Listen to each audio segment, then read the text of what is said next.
Madame, mademoiselle, monsieur, merci d'être avec nous pour ce nouveau rendez-vous consacré aux élections régionales qui se dérouleront les 6 et 13 décembre prochains. C'est déjà le 4e débat proposé par le réseau des télévisions du Grand Est.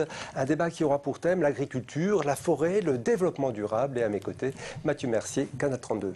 Bonsoir Dominique, merci de m'accueillir ici dans vos studios de Vosges Télé avec 4 invités donc ce soir, vous l'avez dit. Tout d'abord Sandrine Bélier, tête de liste régionale écologiste citoyen solidaire ou solidaire citoyen. Bonsoir. Bonsoir.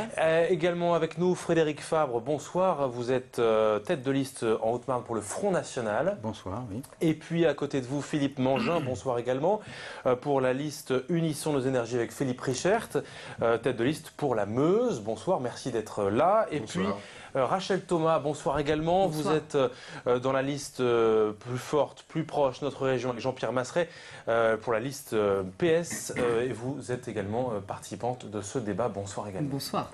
Alors merci à tous les 4 d'avoir accepté notre invitation. On va vous proposer d'entrer tout de suite dans le vif du sujet. Alors la région Alsace-Champagne-Ardenne-Lorraine sera demain l'une des premières régions françaises au niveau agricole. L'agriculture occupe 52% du territoire de cette grande région. La forêt 34%. Le secteur représente plus de 110 000 emplois permanents. Ça fait un actif sur 20.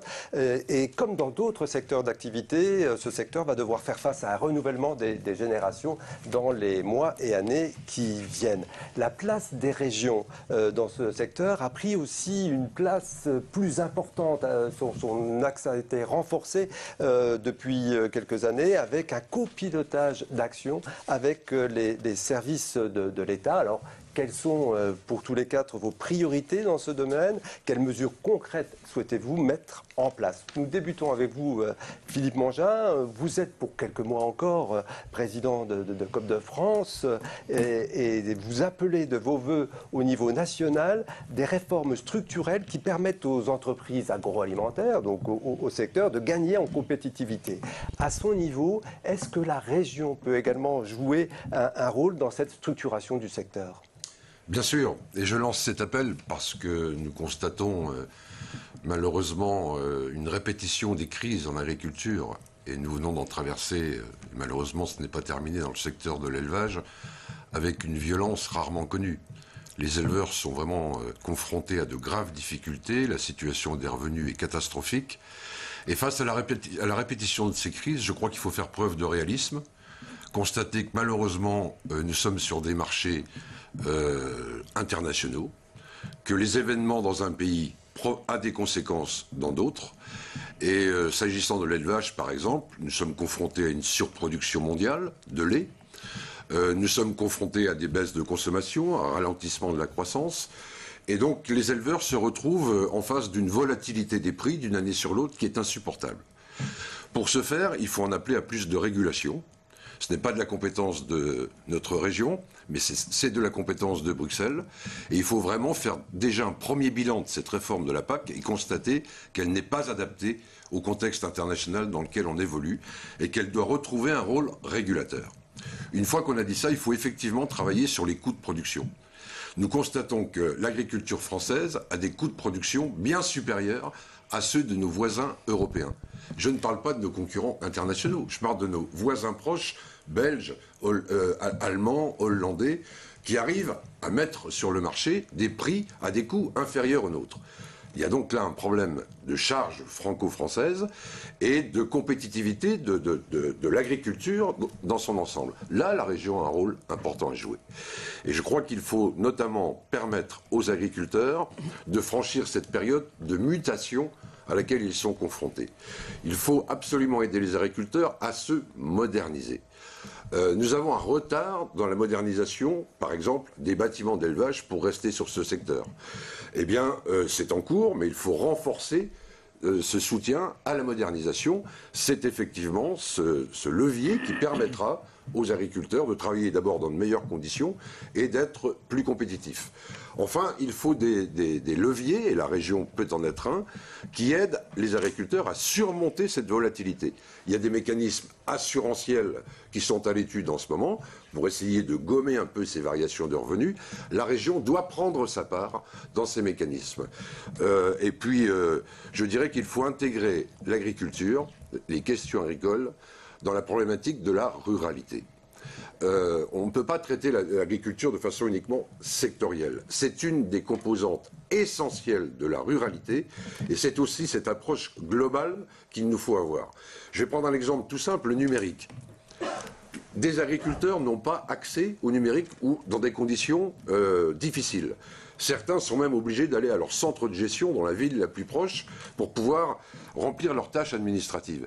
Mais ça, voilà un exemple de surcoût important et qui pose un réel problème quand on sait ce que le numérique va apporter dans la révolution agricole demain. Les nouvelles technologies, etc. On est sur le transversal. Un département comme la Meuse, celui de la Haute-Marne, souffre, mais alors terriblement, de cette absence de couverture. Le numérique, c'est une priorité pour notre liste. Quand j'entends les dirigeants meusiens dire qu'il faudra 15 ans pour couvrir le département, c'est une échéance qui n'est pas soutenable, qui est impossible. Pour vous résoudre la fracture numérique, ça concerne aussi le monde agricole. Mais ça concerne, vous savez, 80% des agriculteurs sont branchés. Et que l'une des difficultés du monde agricole, c'est la suradministration et la surréglementation. Peut-être autre candidat, autre liste, Rachel Thomas, en l'occurrence... Cette fameuse co-construction, hein, c'est-à-dire cette action globale, une sorte de copilotage avec l'État, c'est vraiment mis en avant dans le programme de la liste de Jean-Pierre Masseret, donc qui est la vôtre. Comment concrètement, vraiment dans le concret, comment vous allez proposer des mesures pour les agriculteurs, pour ce domaine-là, avec cette co-construction avec l'État, donc par exemple aussi, quelles vont être vos propositions? Oui, merci. En effet, cette co-construction, c'est l'ADN que nous mettons en place depuis de très nombreuses années. Aujourd'hui, au titre de la région Lorraine sur les politiques agricoles et forestières, et demain, bien évidemment, dans ce nouvel espace, cette nouvelle dimension régionale. Alors la co-construction des politiques publiques, c'est une réalité aujourd'hui, et qui plus est en agriculture, et les derniers débats cette dernière semaine avec les organisations professionnelles agricoles en sont une parfaite réalité sur un dispositif que nous proposons en effet au vote des élus, qui est une aide spécifique là, en ce moment, à une aide aux éleveurs, tenant compte de la situation très particulière dans laquelle ils sont. Mais en effet, vous avez raison de préciser que cette région va être en effet une des premières régions de France sur les questions agricoles, forestières et industrie agroalimentaire, tant les atouts ne manquent pas. Le renouvellement des générations, vous l'avez précisé, est un enjeu important. Il est aujourd'hui fléché dans tout ce que nous avons précisé. Et quand Philippe Mongin précise ici qu'il est urgent d'agir sur la modernisation des exploitations agricoles, nous le faisons depuis de très nombreuses années aux côtés de l'État et de l'Europe, et notamment sur ce qui nous incombe en termes de responsabilité dans les périmètres régionaux, qui est la délégation de gestion des fonds européens, notamment la maquette du FEADER. Et ces maquettes budgétaires du FEADER, qui sont co-construites avec l'État et avec les organisations professionnelles, ont été établies et vont être validées par la Commission européenne d'ici quelques jours. Et elles préfigurent l'engagement budgétaire à la fois européen, d'État, des régions et de la nouvelle région à venir sur des axes majeurs qui sont en cours. Renouvellement des générations, modernisation des exploitations agricoles, créer de la valeur ajoutée, nous l'avons entendu, sur les industries agroalimentaires et sur chacune de nos exploitations agricoles. C'est aujourd'hui fléché, c'est aujourd'hui une réalité et c'est plus d'1 milliard d'euros qui vont être engagés de la période 2014-2020 sur la globalité du périmètre régional, à la fois par l'Europe, par l'État, par la nouvelle collectivité régionale. Est-ce que tout ça, ça peut rassurer l'agriculteur haut-marnais, au bois, je prêche un peu pour ma paroisse, qui est justement confronté à cette fracture numérique, pourquoi pas, qui se dit, si la région pouvait apporter la fibre dans ma ferme, ce serait pas mal. Est-ce que concrètement, ça peut apporter ça un jour? C'est prévu? Alors, sur ces maquettes budgétaires, elles ne sont pas prévues pour ça. Il y a d'autres outils qui sont prévus pour ça aujourd'hui dans les périmètres régionaux que nous connaissons, qui demain s'appliqueront dans le nouveau périmètre régional. C'est les contrats de plan État-région, pour lesquels, alors avec des différences, entre la Lorraine et l'Alsace, où nous avons précisé que le développement du numérique est un enjeu majeur, certes sur les questions agricoles, industrie agroalimentaire, mais pas que, quand nous savons que d'ici quelques années, plus de 40% des métiers d'aujourd'hui vont connaître une mutation incroyable liée au développement et de l'application de l'usage du numérique. Ça vaut pour les métiers de la santé, ça vaut pour les métiers agricoles, bien évidemment. Et là, notre liste a bien pris en compte cet axe majeur qui est transversal à toutes les politiques publiques, comme les questions de la formation, bien évidemment.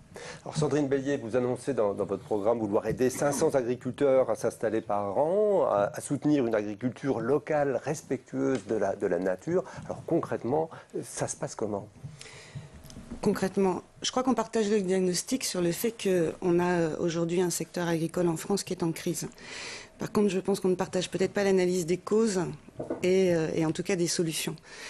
Les causes, moi je pense qu'il faut admettre aujourd'hui que le modèle de développement industriel de notre agriculture est une des causes de la crise que connaît le monde agricole depuis et à répétition sur ces dernières années. Donc il faut commencer à imaginer, penser un autre modèle de développement.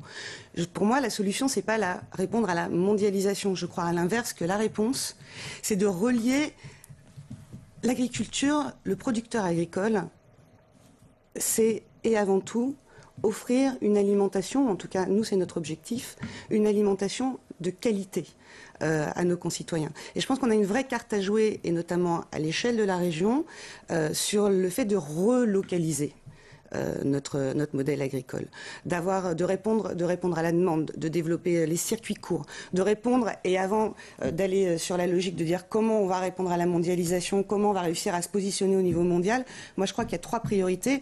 1, c'est la santé.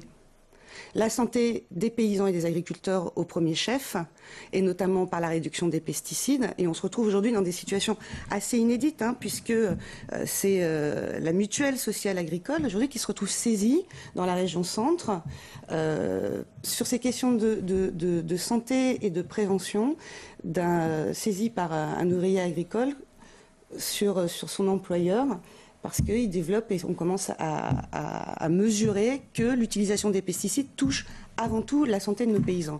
Ça touche également, forcément, quand on épand par voie aérienne, etc., la santé des riverains. Ça touche également, et à terme, la santé du consommateur, du produit qu'il retrouve dans son assiette. Donc quand on parle du développement du bio, ça n'est pas seulement dogmatique, c'est que c'est véritablement un enjeu de santé publique aujourd'hui, un enjeu sanitaire, un enjeu environnemental. Pour ne parler que des Vosges, on a encore, et à l'échelle de la Lorraine ou encore de l'Alsace, de grands plans pour retrouver la qualité de nos eaux qui sont particulièrement touchées par la pollution, par les pesticides. Donc moi je pense que dans les objectifs, il y a 1, cette question de santé, 2, la question de la proximité. Je crois que le véritable enjeu, et si on veut sortir le secteur agricole de la crise, il faut remettre de la proximité entre le producteur et le consommateur.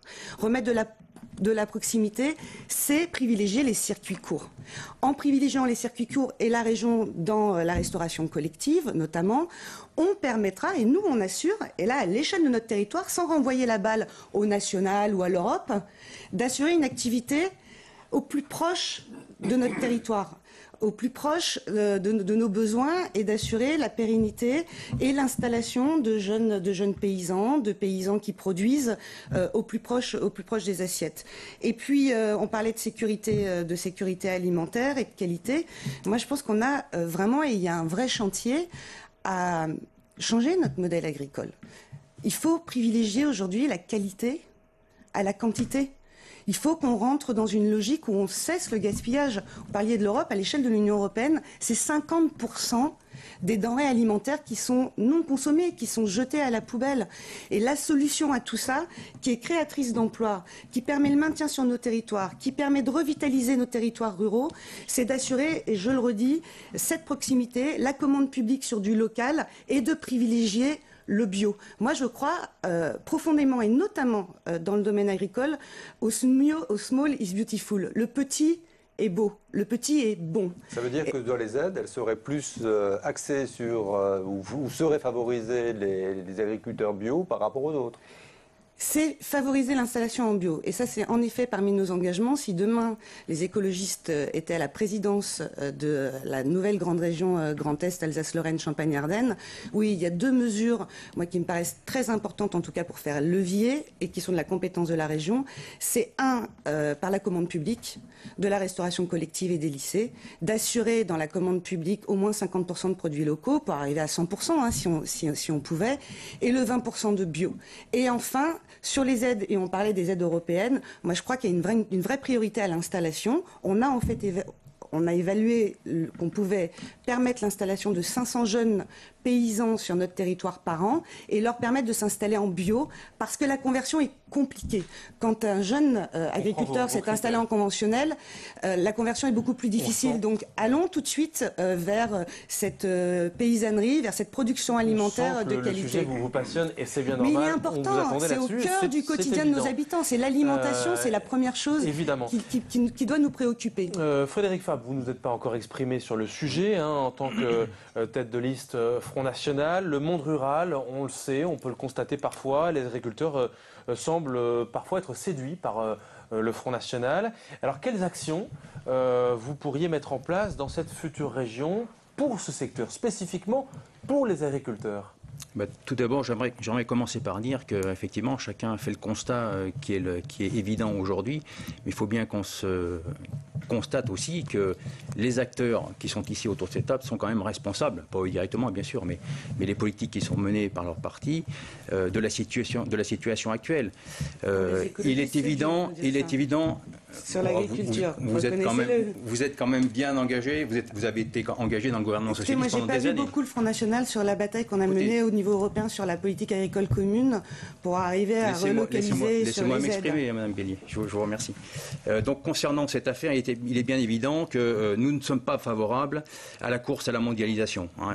Et là, je vais me rapprocher de Madame Bélier. C'est bien évident que lorsqu'on est patriote et qu'on est attaché à sa terre, on est là pour défendre un héritage. Et cet héritage, il peut être à la fois sur la qualité des sols, mais aussi sur le patrimoine alimentaire, sur les spécificités des régions. Et la course, effectivement, à la production et à la rentabilité, à mon avis, est une fausse route parce qu'on ne sera jamais aussi performant que d'autres pays qui ont un moindre coût de manœuvre déjà. Vous êtes d'accord avec Sandrine Bélier, c'est quand même à souligner. Mais bien sûr, mais c'est pas pour ça. C'est l'évidence pour moi. Voilà, c'est bien évident qu'il y a des pistes à suivre sur les circuits courts, sur la production bio pour ceux qui le souhaitent. Et je pense que la région doit apporter une réponse qui sera adaptée aux choix des agriculteurs. Voilà. C'est-à-dire que je le vois en Haute-Marne, hein, qui est un territoire éminemment rural, où on a quand même des exploitations agricoles qui sont déjà parmi les plus importantes en surface par exploitation. Par rapport à ça, on se rend compte que les gens sont déjà débordés par le travail, les agriculteurs. On veut faire quoi? Leur agrandir encore les surfaces à exploiter, leur donner plus de travail. Ils sont débordés aussi par l'administratif au niveau des normes, des comptes rendus qu'ils ont à faire. Donc ces gens-là, on ne peut pas leur demander de faire plus en termes de travail. C'est pas possible. Avec le double de surface d'il y a 10-15 ans, ils ne perçoivent pas de revenus supplémentaires et ils travaillent beaucoup plus. Donc là-dessus, il est évident qu'il faut revenir à une agriculture raisonnée. Là-dessus, on peut proposer directement, en fonction des attentes de chaque agriculteur, des aides qui peuvent les aider effectivement à développer leur activité, parce qu'on parlait de l'élevage tout à l'heure, mais il était bien évident, et M. Mangin ne l'a pas souligné, mais les producteurs de lait sont dans une situation catastrophique aussi, puisqu'on attend encore une baisse du prix du lait, puisqu'on est parmi encore les plus chers au niveau européen. Hein, je rappelle que tous les pays du nord de l'Europe sont déjà à moins de 300 euros les 1000 litres de lait. Et nous, on est encore à 327 euros. Donc on voit bien que cette compétition, on ne peut pas gagner là-dessus. Donc il faut que nous, au niveau de la région, on puisse proposer des solutions de revenus pour les agriculteurs, de développement qui correspondent à leurs besoins. Et bien sûr, il faut privilégier ces circuits courts. Il est bien évident qu'au niveau de la région, on doit faire en sorte que la consommation dans les lycées, dans les administrations, dans les collectivités territoriales, prenne en compte les produits régionaux. Quitte à ce que ce soit un peu plus cher, c'est le cas parfois. Bien sûr, il faut qu'il y ait un revenu qui soit quand même adapté à la production, au coût. Il faut savoir quand même 70% de la viande qui est consommée chez nous actuellement vient de l'étranger quand même. Donc là, il y a quand même quelque chose qui est insupportable. Vous dites plus cher, attention, plus cher, pensez à l'internalisation des coûts. Qui paye la pollution de l'eau? Qui paye le fait que nos sols sont en train de mourir? C'est un coût, c'est un coût social. C'est un coût secondaire. C'est vrai que secondaire, mais pas secondaire. C'est un coût qui n'est pas directement sur le prix d'un menu dans une cantine, on se comprend. Oui, mais que vous allez retrouver et que le contribuable paye indirectement. D'autres réactions? Madame, vous avez tort de parler d'un modèle agricole. Il n'y a pas un modèle agricole. Il y a un modèle dominant aujourd'hui. Il y a un modèle dominant aujourd'hui. Je peux terminer, s'il vous plaît. Il n'y a pas un modèle agricole en France. Vous irez comparer le modèle agricole du bassin parisien avec celui du Massif central. Et vous allez voir ce que les agriculteurs vont vous répondre. Ça n'a aucune... il n'y a aucune comparaison possible entre les agricultures qui couvrent la France. Et la caractéristique de cette nouvelle région qui associe la Champagne-Ardenne, la Lorraine et l'Alsace, c'est sa diversité agricole. Nous avons une région agricole d'une immense diversité. On y trouve, avec l'Alsace et la Champagne, toutes les productions. Avec toutes leurs caractéristiques. Dont un tiers de forêt, on voulait en parler. Un tiers de forêt, mais bon, quand on a donc un paysage agricole comme celui-là, on fait preuve un peu de réalisme, et évidemment qu'on s'intéresse beaucoup plus qu'on ne l'a fait jusque maintenant à tous les débouchés de proximité, évidemment. Mais enfin, vous n'irez pas expliquer aux vignerons champenois qu'ils vont aller vendre leur champagne sur le marché local de la région.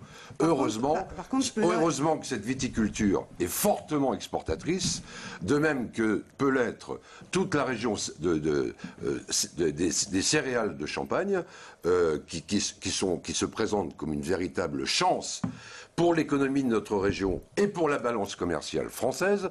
Il y a tellement peu de secteurs économiques en France excédentaires dans la balance que, au moins quand l'agriculture peut l'être, encourageons-la à le rester et aidons-la à se moderniser pour justement contribuer à la croissance dont notre pays a tant besoin pour retrouver de l'emploi. On laisse Rachel Thomas. Oui, je voulais réagir au débat qui est posé à la fois et à dire ici qu'en effet, moi je ne veux pas opposer les modèles et je fais d'abord confiance aux hommes et aux femmes qui ont choisi ce métier. Exactement. Et qui sont des agriculteurs et agricultrices sur l'ensemble du territoire, qui ont fait un choix de production, qui ont fait un choix de modèle et qui ont fait un choix d'un marché. Alors en effet, le rôle de la collectivité aujourd'hui, encore plus demain, c'est véritablement d'accompagner les initiatives qui sont prises dans toutes les démarches que veulent prendre ces hommes et ces femmes à construire leur projet de vie. Et nous devons être là, en tant que collectivité, à apporter un effet booster à l'initiative qu'elles prennent. Aujourd'hui, les fléchages budgétaires sont faits, je l'ai dit, et grâce aux fonds européens et aux fonds nationaux et régionaux. J'attends aussi, là je regarde Philippe Mongin, la collectivité a une part à prendre dans l'organisation de cette économie.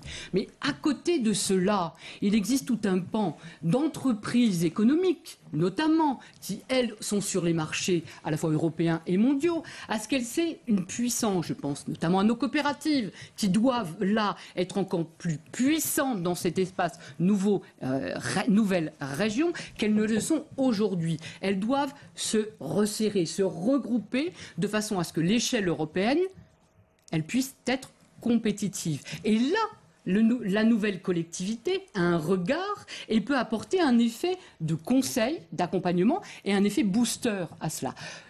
Force est de constater aujourd'hui, et Philippe Mongin le sait pertinemment bien, qu'il est difficile, encore aujourd'hui, entre les différents dirigeants de coopératives, à s'unir et à proposer aux agriculteurs une force puissance en la matière.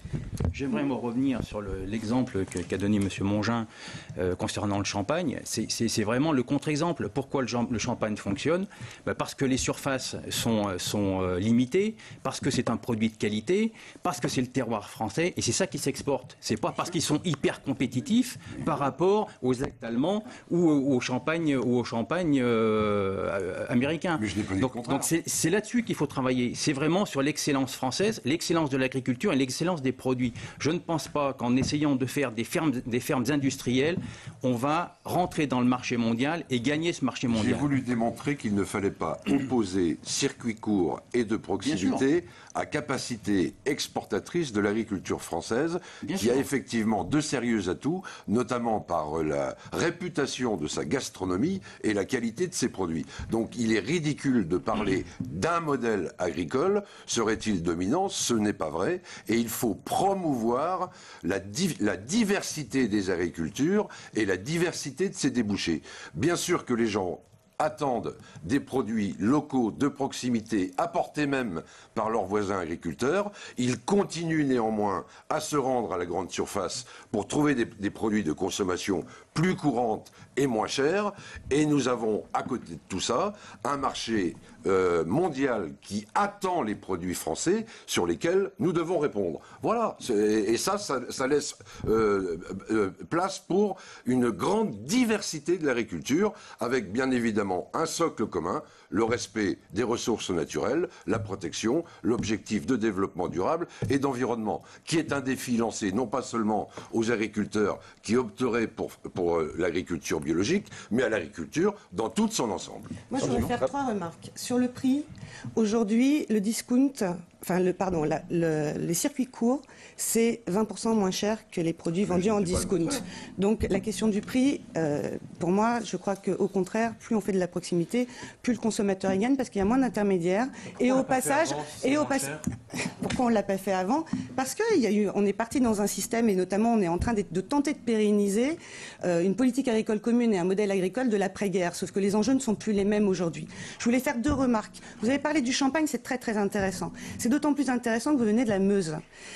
Et je pense qu'il y a un véritable enjeu, et si on doit faire preuve de cohérence, que notre région devienne la plus grande poubelle de déchets nucléaires, et notamment avec Bure. Aujourd'hui, ça va être, c'est un problème non plus seulement pour les Lorrains, mais ça va être aussi un problème pour les Champardonnais. Et en termes d'image, je ne suis pas sûre que la proximité de la plus grande poubelle nucléaire de France serve beaucoup nos producteurs de champagne. Et j'attends de l'ensemble des composantes politiques une position peut-être un peu différente que celle qui a été tenue ces dernières années au vu des enjeux.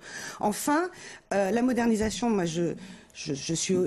pourquoi pas, mais voir dans quelles limites on a. Et sur notre territoire aujourd'hui, si la modernisation, c'est de supprimer des petites exploitations pour permettre l'installation, comme on a notamment dans le Bas-Rhin, de fermes-usines de 1200 taurillons, là je dis non, parce que de nouveau, on est en train d'aller dans un système qui est aujourd'hui, qui tue l'agriculture, qui est pas créateur d'emplois, qui est un vrai problème en matière sanitaire, en matière de pollution de l'environnement.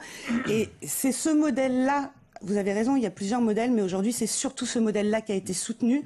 Et moi, je crois que c'est le modèle qui pérennise la crise. Mais non, c'est pas ce modèle qui a été soutenu, madame, excusez-moi, mais... C'est celui qui bénéficie le plus de fonds. Alors, examinez les statistiques, pas les miennes, celles du ministère de l'Agriculture, et faites des comparaisons avec les pays qui nous entourent. Vous verrez que l'agriculture française est la moins dimensionnée par rapport à tous ses partenaires du Nord européen.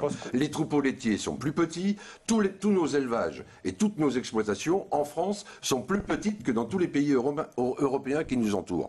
Pourquoi? Parce que justement nous avons une profession très organisée, avec ses coopératives, comme le rappelait Rachel Thomas, avec ses chambres d'agriculture, son tissu d'organisation qui a permis de maintenir, et ça a été le combat de tous, le plus possible d'agriculteurs. Pas assez, je l'avoue. Pas assez. C'est la raison pour laquelle il faut relancer une politique d'installation dynamique. Mais l'agriculture française est une agriculture qui a privilégié la dimension familiale et humaine. Il n'y a pas, comme vous le dites, ou comme vous le laissez croire, de grandes industries agricoles sur le territoire français. Il y en a dans l'ex-Allemagne de l'Est, oui, là-bas il y en a. Et c'est d'ailleurs à peu près le seul endroit où il y en a en Europe.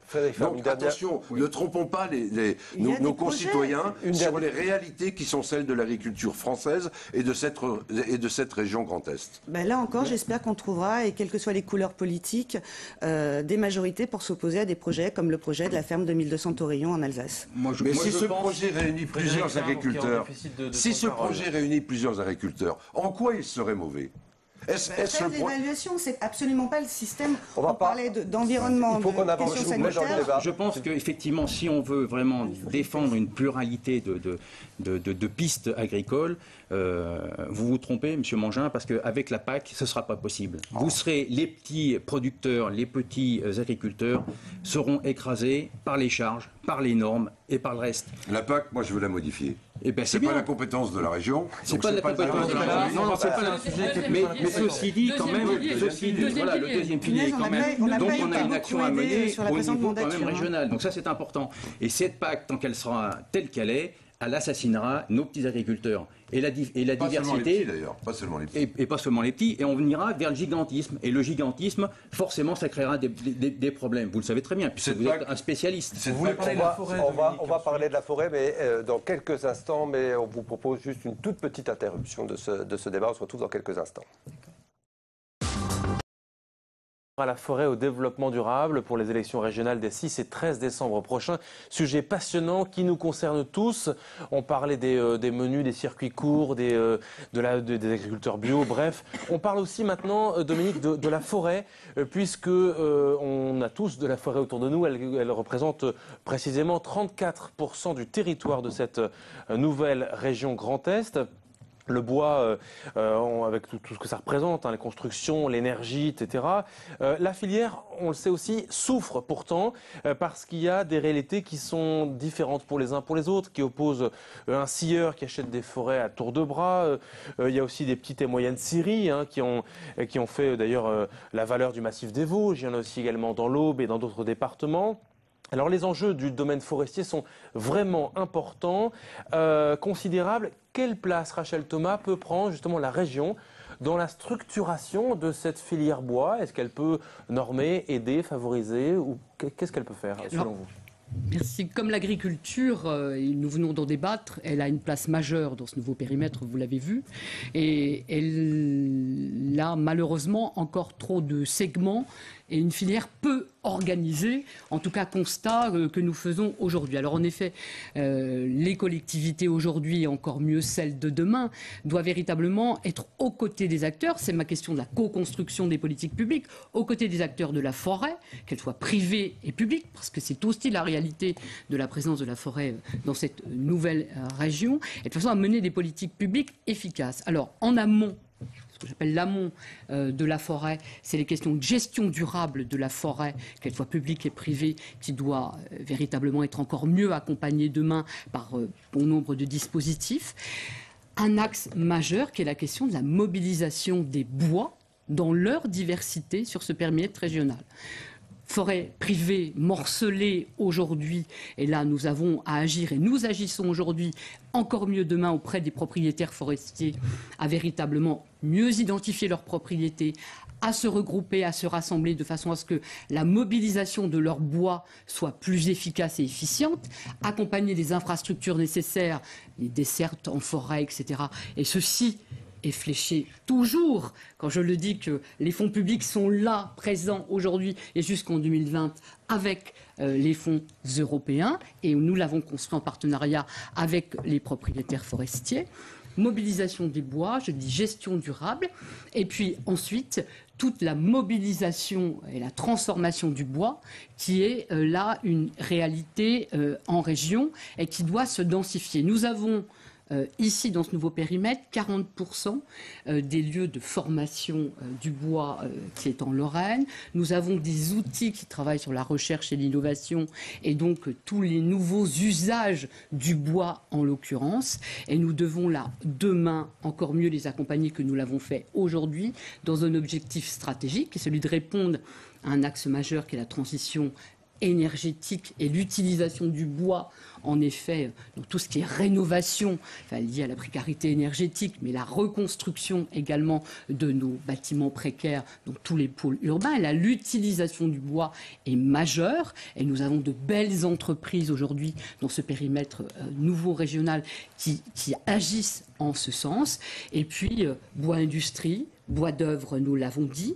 Et puis, un axe du bois énergie, qui est aussi important, qui est fortement utilisé, avec, là je mets une prudence, parce que ce que l'on constate aujourd'hui, et ce sont nos différentes commissions cellules énergie qui l'ont évoqué, et notamment avec vos collègues, Sandrine Bélier, où nous étions en accord, à dire attention, le bois énergie avance de façon exponentielle en termes de consommation, et il va falloir réguler entre trois, bois énergie, bois d'œuvre et bois d'industrie, de façon à ne pas assécher nos entreprises en la matière. Un autre axe qui a été important et sur lequel nous avons fortement agi. Un constat, un cri majeur qui nous a été exprimé par les scieurs en région Lorraine et pas que, en région Alsace également, c'était l'exportation des grumes. En partance pour les pays émergents. Des conteneurs entiers et ça, alors, global, national. Oui, parce que nous l'avons sur le résineux, et dont la région Aquitaine a très bien connu également ce phénomène.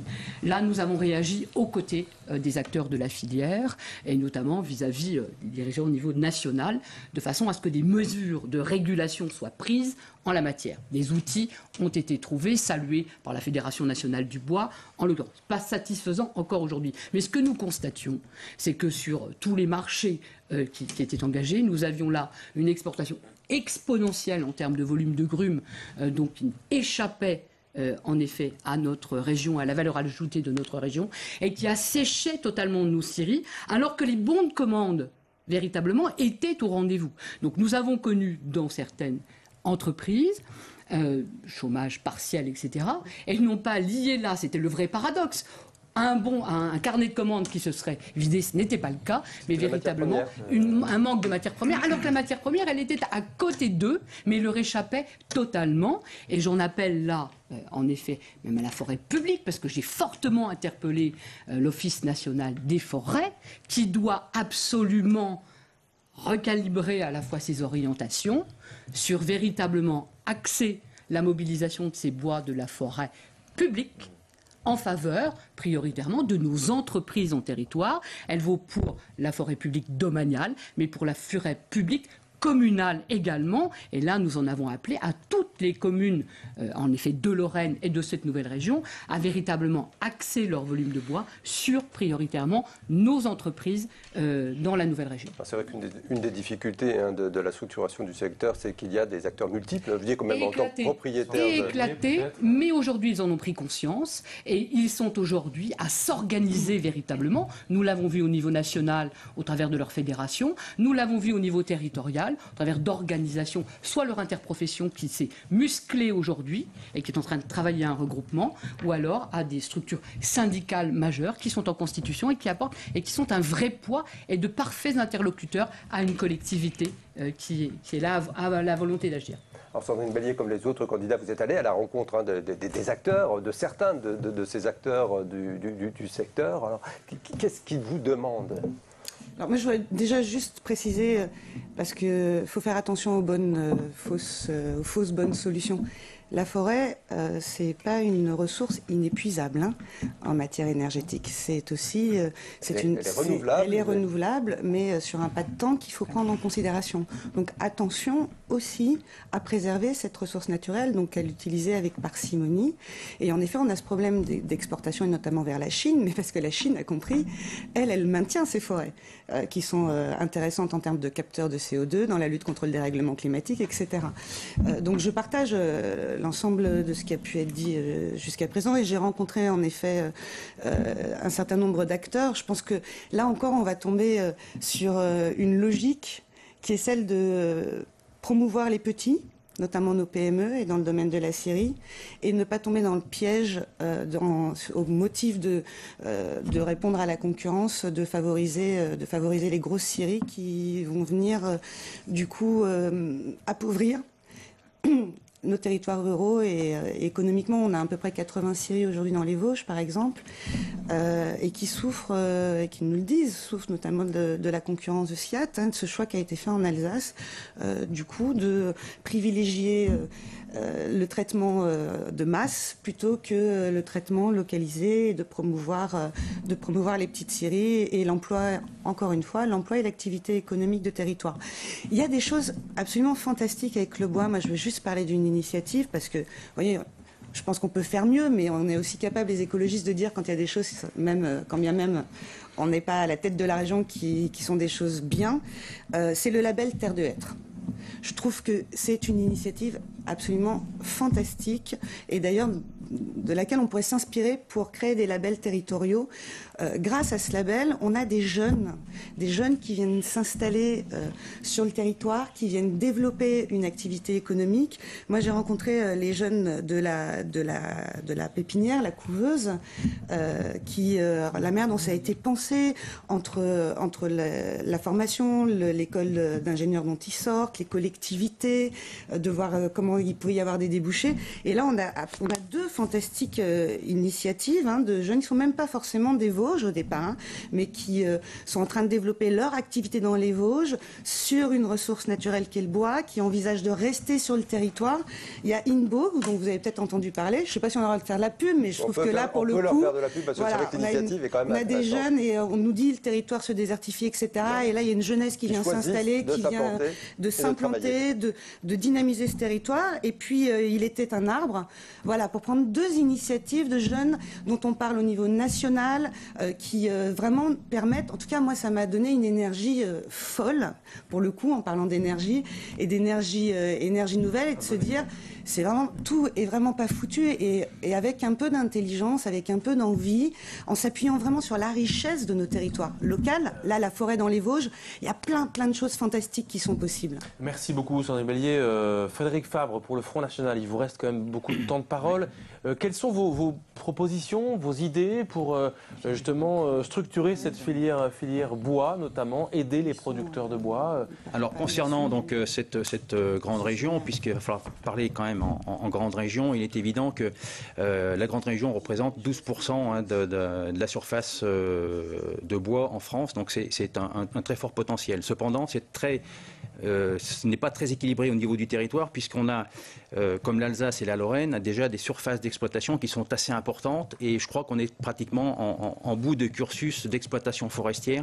Donc de ce côté-là, il y a un déséquilibre par rapport à la Champagne-Ardenne, où là, on a un très fort potentiel encore d'exploitation. Pourquoi? Parce que notamment chez vous en Haute-Marne, structurellement, en Ardennes ou en Haute-Marne, où structurellement c'est un peu différent.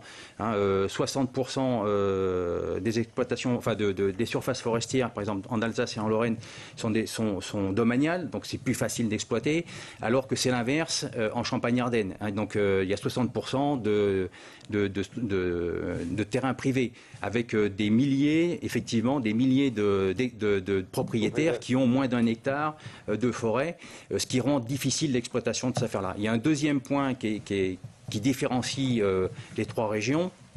C'est que dans la partie Lorraine et Alsace, il y a beaucoup plus de résineux, 40% de résineux sur ces deux régions, ce qui donne une diversité de bois et d'utilisation beaucoup plus importante. Et c'est pour ça qu'il y a beaucoup plus d'industrie, de papeterie, etc.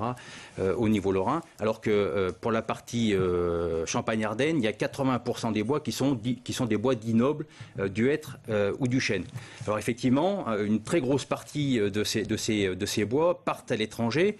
Il y a eu des mesures qui ont été prises au mois de septembre avec un décret qui oblige à une première transformation en France du chêne.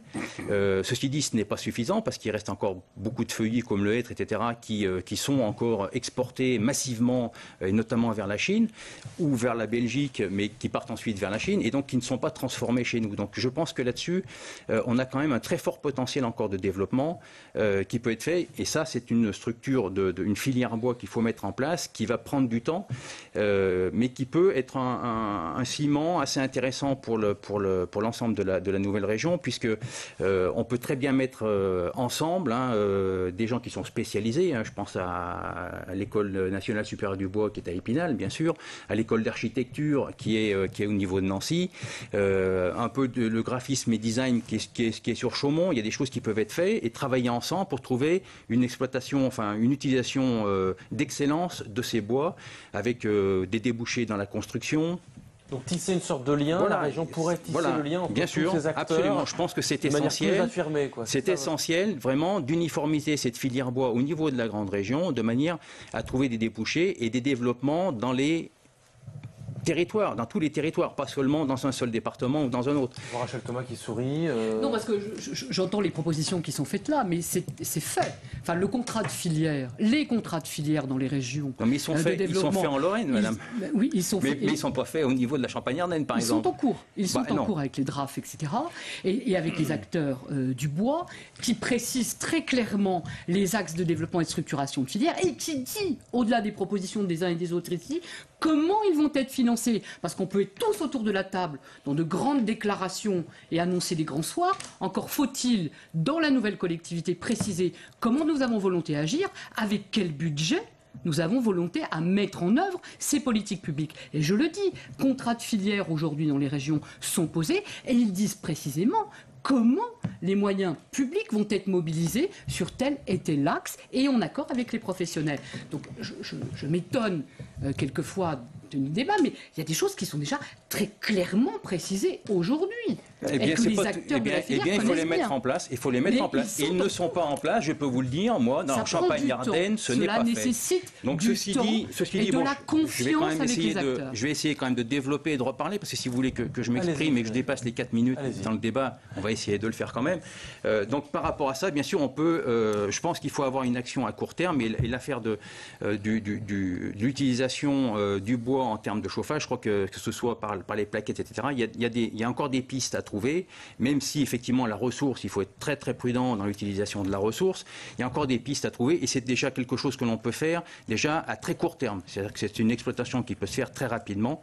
Et dans un deuxième temps, je pense que pendant des années, on a essayé de subventionner des changements au niveau des habitations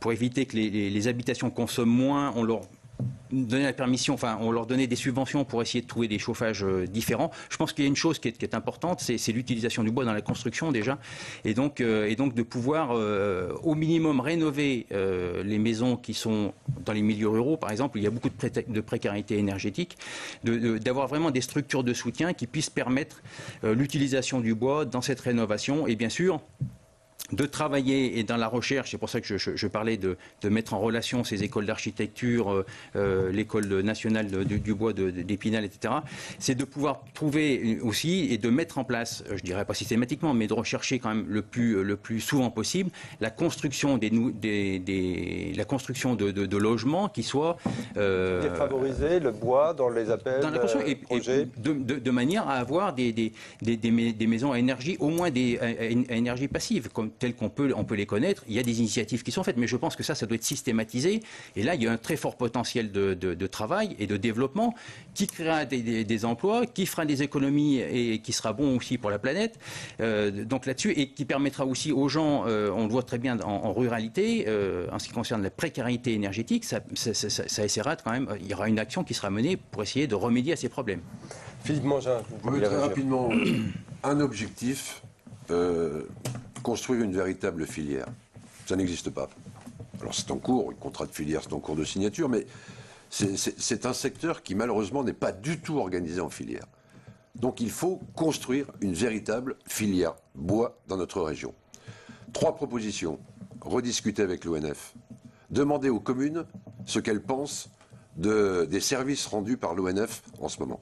Elles en ont assez. Il y a toute une renégociation à avoir avec l'ONF, son rôle, le coût de ses prestations. Sujet majeur. 2, il faut organiser la forêt privée, bien évidemment, très morcelée. Il y a des coopératives forestières en France qui marchent très bien. Rendons-nous dans le sud-ouest, il y a des exemples merveilleux. Essayons d'inciter les propriétaires forestiers à être organisés. 3, soutenons la première transformation. C'est un maillon qui s'est appauvri au fil des années.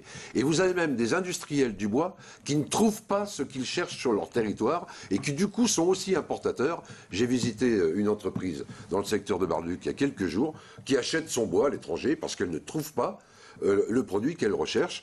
Il n'y a pas le maillon de la transformation n'est sur ce point pas assez musclé. Et puis enfin, je dirais que il y a un autre problème quand on évoque la forêt qui se pose à nous, c'est comment la rendre accessible.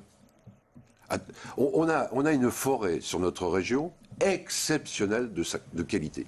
On a cité la Haute-Marne, la Meuse, etc. Nous avons des forêts merveilleuses, massif vosgien. Comment la rendre plus accessible aux sportifs, aux chasseurs, comment concilier tout. Comment faire cohabiter Faire cohabiter tout ça et rendre une forêt vraiment accessible, qu'on puisse visiter, se balader. Je crois qu'il y a beaucoup à faire pour améliorer tout cela. Voilà, écoutez, merci à tous les quatre. De toute façon, c'est vrai qu'on a abordé le volet développement durable à travers ces deux sujets, agriculture et forêt. Il y a bien sûr bien d'autres choses à dire, hein. Surtout que la COP21 va bientôt démarrer et ça va être un sujet qui va prendre encore de plus d'importance. Mais il nous semble important pour terminer ce débat, dire qu'à un moment, on est à 4 semaines du scrutin. On ne sent pas vraiment.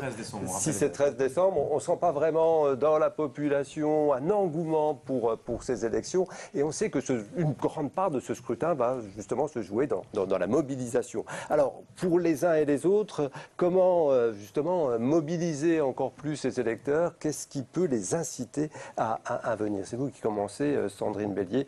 Vous êtes pratiquement dans les temps, donc vous avez 1 minute. J'ai 1 minute. J'ai 1 minute pour dire que c'est vrai qu'on est dans une situation de crise, difficile pour l'ensemble des habitants et habitantes de cette grande région. Mais moi, je crois qu'il n'y a pas de fatalité et qu'on a encore les moyens et la possibilité d'agir et que la région agit et peut agir sur des choses essentielles et le quotidien, l'alimentation, les transports, l'habitat. Donc c'est vraiment l'amélioration de son quotidien qui va se jouer sur cette élection. Et c'était dit, moi je crois pas au grand soir, je crois au petit matin, on relève les manches. Donc j'entends qu'il y a une vraie déception par rapport aux politiques et les promesses non tenues. Et je crois qu'on a une responsabilité aussi là dans cette campagne d'éviter de vendre et de vendre des propositions qui sont intenables, qui ne sont pas de la compétence de la région, de promettre de raser gratis. Il faut être le plus honnête possible sur ce que l'on va pouvoir faire. Ça, c'est, je crois, une des clés pour ramener les personnes qui ne croient plus aux politiques dans les urnes. Et dans cette séquence, l'alternative positive, c'est celle que je porte, c'est un changement, oui, c'est la transition écologique, c'est véritablement passer des intentions aux actes et une écologie qui est créatrice d'emplois et de bien-être. Et ça, je pense que c'est un enjeu que l'ensemble des citoyens de la grande région peuvent entendre et je les invite surtout à ne pas, par l'abstention, laisser le choix à d'autres de leur avenir sur ce territoire. Le message est passé. Philippe Mangin, votre mot de mobilisation à ceux qui nous regardent, qu'est-ce que vous leur dites? Vous savez, moi je viens de la société civile. J'ai jamais fait de politique. Je conduis cette liste et qu'est-ce que je découvre? Un malaise comme jamais nous n'en avons rencontré. Une absence totale de confiance à l'égard de la classe politique. Alors, 2 choses. D'abord, demander aux électeurs de choisir pour le renouveau. C'est ce que nous faisons et c'est ce que nous véhiculons dans nos listes, dans tous nos départements. Nous voulons arriver avec un maximum de gens nouveaux, jeunes, et démontrer que cette échéance est capitale. Et particulièrement pour l'avenir de la ruralité. Vous savez, moi je suis persuadé que la ruralité, ce sera un des facteurs de modernité de cette nouvelle région. Un des facteurs de modernité. Mais pour ça, il faut vraiment que les électeurs aient conscience de l'importance de cette échéance. La région, c'est la vie quotidienne de nos concitoyens. Ce sont les transports, on n'en a pas parlé, c'est la formation des jeunes, c'est le soutien à l'économie, c'est vital, c'est une échéance capitale. Alors ne confondons pas les enjeux de cette région avec le triste débat national politique qu'on nous présente aujourd'hui. Je demande aux électeurs de ne pas se tromper de débat et qu'ils votent vraiment pour des listes de gens qui véhiculent le renouveau et l'ancrage territorial. Moi, les gens de ma liste sont tous des Meusiens qui sont tous les jours aux réalités du quotidien. Frédéric Fabre, pour le Front National, la mobilisation, c'est aussi quelque chose d'important? C'est très important parce qu'effectivement, on se rend compte, puisque je suis sur le terrain, je ne suis pas un professionnel de la politique non plus, que les gens sont dégoûtés de la politique et sont à milieu de vouloir participer à ce rendez-vous des élections régionales.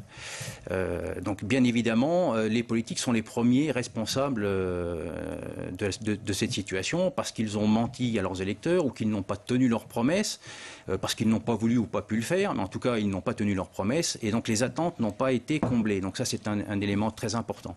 Donc moi, je dirais aux gens de ne pas se laisser abattre, de ne pas rentrer dans ce retrait, de se consacrer à leur pays, de faire quelque chose pour leur région et d'aller voter, de faire un choix qui va amener le changement et de ne pas voter pour les gens qui viennent de sortir de ces conseils régionaux et qui vont renouveler les mêmes politiques. Donc il y a une liste qui n'a pas été aux commandes mais qui a des propositions concrètes. C'est celle de Florian Philippot et du Front National et donc je les engage à s'engager vers le renouveau en votant pour nous. Merci beaucoup. Et puis, Rachel Thomas, bien entendu, le mot de la fin qui vous revient.